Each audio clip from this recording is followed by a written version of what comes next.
Viewers, যারা class 9 এ পড়ছো তারা অনেকে আমায় কমেন্টে বলেছিলে যে 6 নম্বর অধ্যায়, ইতিহাসের 6 নম্বর অধ্যায় থেকে সাজেশন প্রশ্নগুলো বলে দিতে। তো তারা ভালো করে দেখে নাও যে 6 নম্বর অধ্যায় থেকে কোন কোন প্রশ্নগুলো ভালো করে করবে। এখানে যে সমস্ত প্রশ্নগুলো হাইলাইট করা রয়েছে দেখতে পাচ্ছ, সেই সমস্ত প্রশ্নগুলো খুবই গুরুত্বপূর্ণ, ভালো করে দেখে নাও, এগুলো কিন্তু করবে। আমেরিকা কেন দ্বিতীয় বিশ্বযুদ্ধে যোগ দেয়?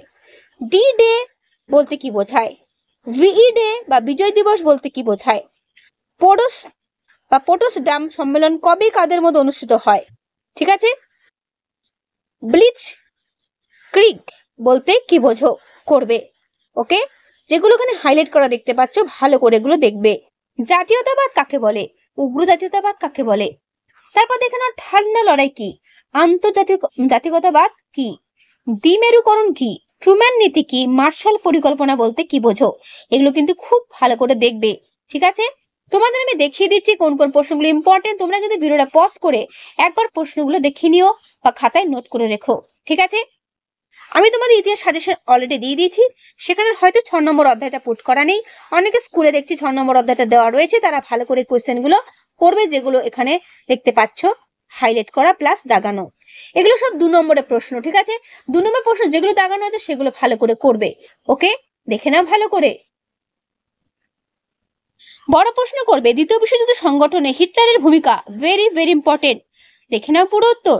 আমি চেষ্টা করছি পুরো বই থেকে তোমাদের পুরো উত্তরটা দেখিয়ে দিতে। দ্বিতীয় বিশ্বযুদ্ধ কবে শুরু হয়? এই যুদ্ধের সূচনা কিভাবে হয়? দ্বিতীয় বিশ্বযুদ্ধের প্রত্যক্ষ কারণ সম্পর্কে লেখো। জার্মানি কেন রাশিয়া আক্রমণ করেছিল, অথবা হিটলারের রাশিয়া আক্রমণের কারণ কি ছিল? করবে ভালো করে। ঠিক আছে, তারপরের প্রশ্ন, জার্মানি রাশিয়া আক্রমণের ফল কি হয়েছিল? করবে।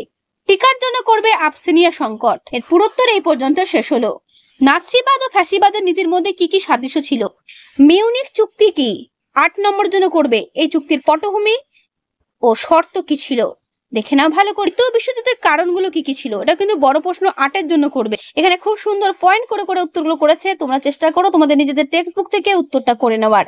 ঠিক আছে, এখানে পুরোটা দেখানো সম্ভব হচ্ছে না, তবুও আমি এতটা পারছি দেখিয়ে দিচ্ছি।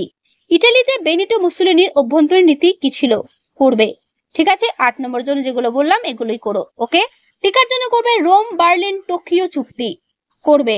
তো 6 নম্বর অধ্যায় থেকে এই হলো সাজেশন প্রশ্ন, যেগুলো দেখালাম সেগুলো ভালো করে করো, পরীক্ষাতে এর মধ্যেই কমন পেয়ে যাবে। যদি আরো ডিটেলসে পেতে চাও তাহলে অবশ্যই আমার চ্যানেলে এসে ক্লাস 9 প্লেলিস্ট ফলো করবে, দেখবে আমি এই চ্যাপ্টারটা অলরেডি সাজেশন দিয়েছি। ঠিক আছে, তো সেটা কিন্তু একবার দেখে নিও। ওকে, তো আজকে এখানেই দেখাচ্ছি, দেখা হবে নেক্সট ভিডিওতে। ভালো করে পড়ো প্রত্যেকে।